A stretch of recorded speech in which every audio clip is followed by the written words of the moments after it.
Hello and welcome along to another episode of this FM22 One Club story from Hemel Hempstead Town with me, Daniel.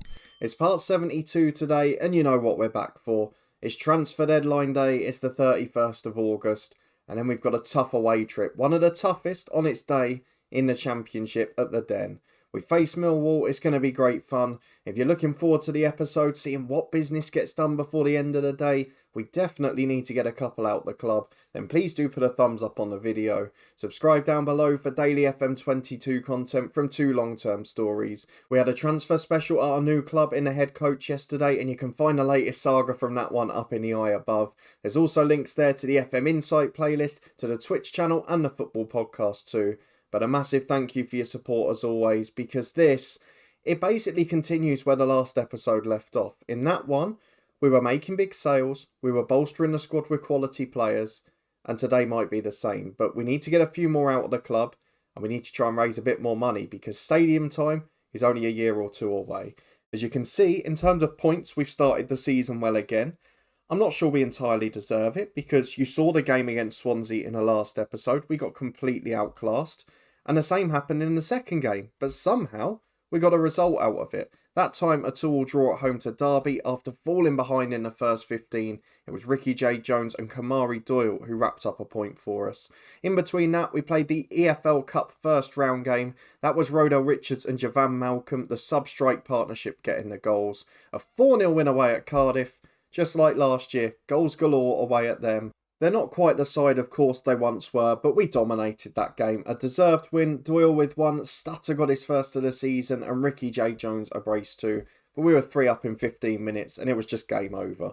We then snuck past Northampton as we had another lucky draw in the EFL Cup. Daniel Georgie getting his first for the club. Daniel Harvey picking up a pretty long-term injury. And now, look who we've drawn in the third round. Norwich away, the side of Harry Thornley, the side now of Daniel Senior. It's going to be a fun one, that. But there is some news on the Norwich front, because we've been trying to get Harry Thornley in all window, and annoyingly now he's got bids from Dundee United. But as we reach deadline day, I'm going to make one more last-ditch attempt to sign him. He's a brilliant personality, he's played for us before, and the wage contribution demands have changed. I hope that means something big for us. So let's suggest those terms. We're going to try and get him in, because that would be a real good way to start the day. I've got to though show you before we get into the final day the transfers that have taken place since you were last with me. There is a centre half on standby in case needed. We've got a goalkeeper on standby in case needed. But we did not break the 1 million mark for that Russian keeper. He wasn't quite ready to take over once we'd done the full scouting. So we've got to make do with this lot. You can already see a very interesting loan in. And you can tell the reason for that on the right hand side. We have sold Leon Bullock to Stoke for 1.5 million plus a 35% sell-on clause too. A fabulous deal for someone who's out of contract next year, who wanted to force his way out the club. And to get him back too gives us another dilemma, because now we've got to get some players out today. He scored 1 in 3 for us across 2 divisions. He's a class act. And I can't wait to keep him here for the rest of this year. He's come back. Also coming in is Nori, a young centre-half from Leeds, just basically as a backup option. Good personality, decent mentally, and a solid enough backup. Already an international footballer too. So it just bolsters us in certain areas. So what we're going to do with all of that done is go and get into transfer deadline day. We're linked with a couple of players, including this goalkeeper, who I can tell you now will not be coming in. We'll get through the pre-match press conference, we'll take part in deadline day, and hopefully there's some big news to come. I'm keeping an eye on the links with Scott Egan as well, because Reading are a struggling Championship club. He's only got a couple of years left on his deal, and I would like to get him back at some point. Don't forget, came to us as an 18-year-old striker. He was the first one of those sort of big sales, and he's going to be a star, but we've got to try and get him back on the right terms. If we have a look at the squad for now with 15 hours to go, I'm just going to give you a warning of basically who we're trying to get out. Arthur Reed is the first one. He's the weakest midfielder in the squad, and Lord knows we've got too many players in that position. If I give you a little bit of perspective here, we have got, let me highlight them all. There we go, 10 players for the 4 central midfield positions. 3 of them are the best at the club. We've got Camoy Richardson, who's wanted. That's going to add a little bit of a dilemma to this, because he's worth massive money. And if the right offer comes in, I probably have to say yes. I'm going to be honest now. If we get 5.5 million and a sell-on clause, Camoy Richardson will not be our player at the end of the day. If not, Arthur Reed and maybe one other could be an option. Soladid or Hamilton? Or does that change us too much from last year? We'll wait and see. There's plenty to go in this day. With 15 hours left, we're going to start trying to get people out. Harry Thornley, don't let us down, son. 14 hours to go, and we have the first two small bits of news of the day. Portsmouth have been bidding for Max Taylor all window. He's rejected them twice. Now they've come in for Arthur Reed for 325 grand. A man we got in as a free agent, spent 3 years with us in 3 different divisions, has excelled in all of them, but it's just too far for him now. So if we can get that money, get him off the wage bill, we owe it to him as well, because he deserves first team football. So fingers crossed. We've had our offer accepted for Thornley as well. I've got a feeling he's going to turn us down because he's been doing it for 3-4 months. I don't see it changing. So there we go. Max Taylor rejected the move away. I'm just going to say, anything can happen. There's a chance he can still leave the club. If we can get Thornley in and Taylor out, I'd be delighted with the work. Well, first director of football sent offer of the day, which is Andre Dazelle. What a weird deal. In what world has he looked Marcus Morris and thought we're short of midfielders? I really don't understand. Well, there is the confirmation. Harry Thornley has gone to Dundee United on loan for the rest of the season. Don't really know why he's picked them over us and why he feels they're the better option. Are they in Europe, perhaps? Have they got football to look forward to? No. They're one of the worst teams in the Scottish Premiership. They've been bottom half for years. That's a really odd move by my book, but regardless, that's one way to cause irreparable damage to a relationship. The good news, though, is we've got our first out of the day. Arthur Reed, 325 grand. He's off to Pompey. I'm really pleased for him. He's been a wonderful, wonderful servant for us. So crucial to the 2 promotions, been part of that spine of the team. But he's unfortunate. He's in the one position where we've really been able to sign above the odds this summer. And unfortunately, due to that, he's sort of become obsolete in the squad. So he'll get first team football. Good move for him. Now we've got to work very hard to try and get a centre-half. We're just having a quick look through the scout reports for centre-halves and goalkeepers that might be able to help us. And there's 2 realistic targets at central defence. Aaron Splatt is transfer listed at Brentford, but he's earning big money. And I don't know whether he'd be willing to join us for the wages we're willing to offer, because he'd basically have to half his wage. But I'm going to give it a go because there's no harm in trying at this point of the day. That's 135 grand. Then Mungo Bridge is transfer listed by Hull. Similar issue. He's a good centre-half. He's a solid player. But at 28, he's got to accept a lower wage or I don't see him coming in. We'll try it regardless. Hopefully he agrees. But I feel like we're clutching at straws a little bit, if I'm being totally honest. I'll have a quick glance through the rest, but I don't see any other immediate targets. The other one, unfortunately, was Harry Thornley for us. The final thing I'm going to do is look for a goalkeeper, because this is sort of my deadline day. Buzzing around, looking at all the players we've scouted. Matthew Cox is a good keeper, but he just doesn't wow me. And yes, I might well bring him in just because he's good enough to be a number 2, but I don't feel that it's the wow signing we need. I don't feel he's that man who's going to take over the mantle, become the first choice. But looking at the reports, bar maybe Charlie Setford, who chose to go elsewhere, we don't really have one of those in these reports. So maybe we can readdress the Bekboev situation in January. But for now, I think we're going to leave it at that. And maybe Matthew Cox will come in. We'll wait and see. I'm not desperate. Well, offers accepted. Let's see what the wage demands are like. They look too high. Splat is first. I'll bring him down to squad player, regular starter. I don't think, though, this is going to be realistic at all. Let's see what it's like. No, 11 grand. That's getting silly. Our top paid player is still 6 grand a week, and that isn't changing today, no matter who pops up. So squad player for Bridge. What do you want? 9 grand. No, it's not attainable. So for now, we might have to stick with the squad we've got. We've made remarkable improvements in midfield, but defence and goalkeeper, finding that a lot harder. Well, 4 hours left. It's been a quiet afternoon. We've not had those big offers for our players yet. But there's now a couple of scout reports and agent offers that may be of interest. Firstly is Liam Forsyth, a 19-year-old centre-half at Hearts. This one's got me intrigued because I want to know how good he is. Is he good enough to get in the first team? I'm looking at the attributes. There's no massive deficits. It's just whether he's at the top or bottom end. So let's do a very quick scout report on him. We're also going to make an offer, but 750 grand's a lot of money to make a mistake on. We'll wait and see. Kevin Williams, I'll probably bottle that deal, by the way. Kevin Williams at left back, not good enough. So 4 hours to go. There might be one late one yet. Offer accepted for Liam Forsyth. Nothing more yet on the scout reports. Wants 3 to 4 grand a week, which is realistic. You've got to be fair to him. Happy to be a fringe player, which is realistic yet again. I'm just going to take off these increases in wage later down the line. Going to try and negotiate some of these other bits down because you know my deal. We want to keep things fairly stable across the squad. We'll try and get him down to about 3.5 grand a week. We'll try and get these signing on fees down. Hopefully we can get him to say yes. Wow, he's come back off the first one. Normally I skip between start and end, but this, absolutely insane. We'll offer 5 grand a week. We'll offer 80k signing on fee. But he's basically just doubled his demands as we've gone along. And I don't really appreciate that. I'd rather wait and get a better player later down the line than get mugged off by a 19-year-old who's barely played professional football. So he is going to reject that. We're not going to be pursuing that deal.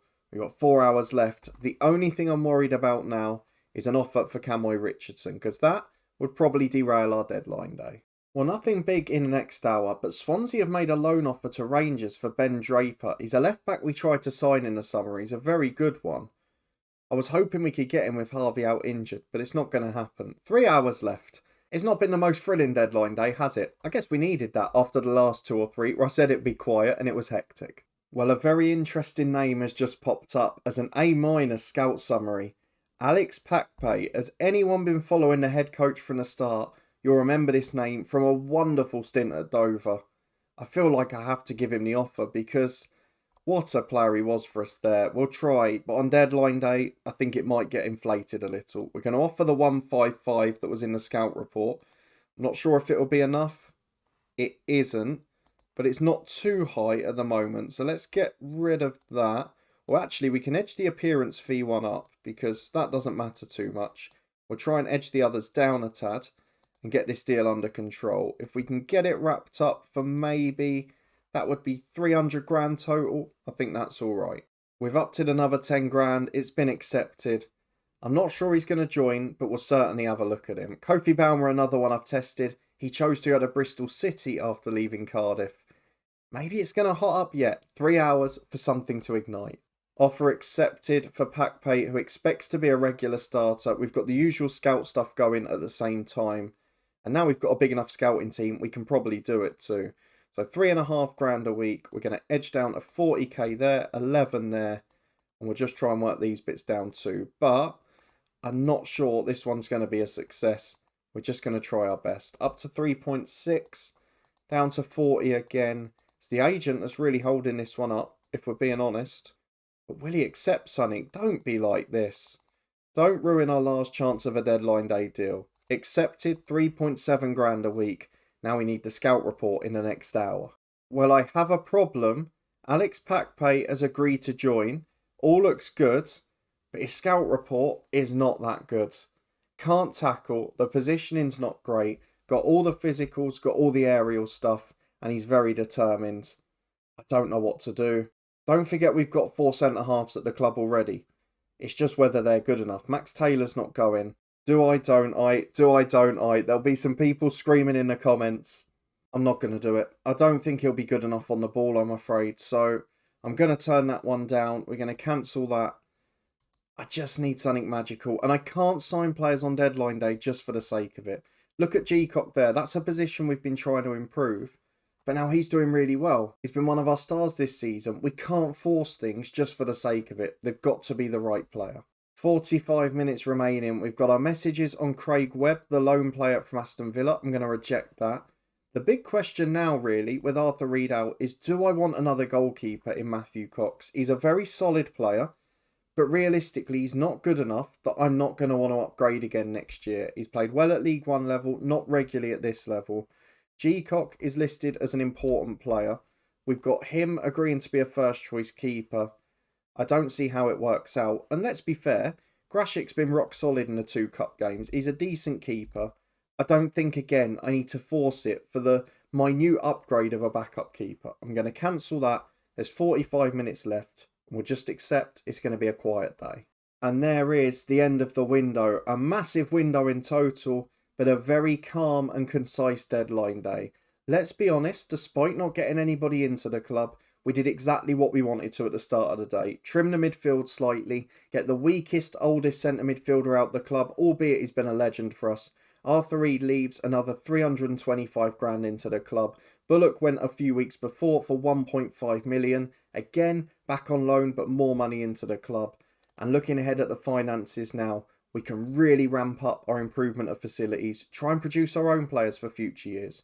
Player wage expenditure, as you would expect, we are right down at the bottom, but we are catching the ones above us now. 92 grand rather than the 60 odd last season, still comfortably the least in the league. If we get a roundup of the transfer window in total, we don't meet anything on here you wouldn't expect us to, but some of the free agents we've got in are going to make us massive money in the future. Don't doubt that. As we head towards Millwall tomorrow, it should be a very good game at the Den. I'll see you in a minute. Well, here we go. Millwall away in the Championship after the transfer deadline closes. We're second in the league on goal difference behind Forest, but there's 6 clubs on 7 points. And we saw last season, the Championship is too tight to guess even at the halfway mark. The one thing I am is pleased with our squad. I know we've got weaknesses. I know we've got areas we haven't improved, but this squad will continue to get better. We're going to make all the changes from the cup games. We're going to close down the people they recommend. And I'll be back in a minute to run through our 11. Well, after a brilliant performance in midweek in the cup, Georgie will start in central midfield for us today. He comes in for Alador Hamilton. It's part of our continuing gradual introduction of a few new players at the club. Otherwise, you're not seeing much change. Bajcetic has become a very solid centre-half for us now. Jones and Stutter being established up front. Ricky J. Jones won Player of the Month for the Championship. And Kamari Doyle came in when Bullock was going through that transfer saga. He's been unbelievable, so he stays in for now. I'm really interested to see how this young team does. We've got G-Cock between the sticks, Bennett Sharif and Armin the fullbacks with Taylor and Bajcetic as centre-half. Egan, Georgie, Richardson and Kamari Doyle the midfield diamond. Jones and Stutter up front. The bench is strong to the extent where Malcolm and Flores aren't even in the squad. The rest of it looks incredible. Let's go and get into our game away in London. I really hope we can keep our form up. If we can, sky's the limit this season. Maybe the playoff push can be a bit sterner. For me though, we're still a bit too short at the back. This will be a real test of our defence. And it's 10 changes for us from the cup game. Some very good players in this Millwall team. Pochettino's son is there. They've got the likes of Billy Mitchell still at the club. Some great players even on the bench actually. It's a very strong squad that Millwall have assembled. And they do play that weird tactic that we really struggle with. They change formation during the matches, and that one that you can see just above my head. Remember, we struggled with it a lot with Notts County in non-league, and they used to play it all the time and dominate us. But we did win that FA Trophy final, so maybe there's a good omen. 2 of the midfield motivated, we'll get the lads into it. Anything other than a defeat is a great result here by my book. And here we are early doors. You can see they've really clumped those 5 players into the middle of midfield. It does suit playing against the Diamond well because they can still then release the wing-backs. As Bennett Sharif gets it for us, you can see he's being pressed high. Taylor brings it forward to Georgie. Up to Kamari Doyle. We're going to need runners here and we're going to need them to move into good spaces. As Taylor, wide to Bennett Sharif. Again pressed by the wing-back, but Georgie finds Jones to Sharif. You want him to just clip that over the top, but he takes too long. Bennett Sharif, third time, forced backwards. Could be a pattern of the game as it goes all the way back to G-Cock.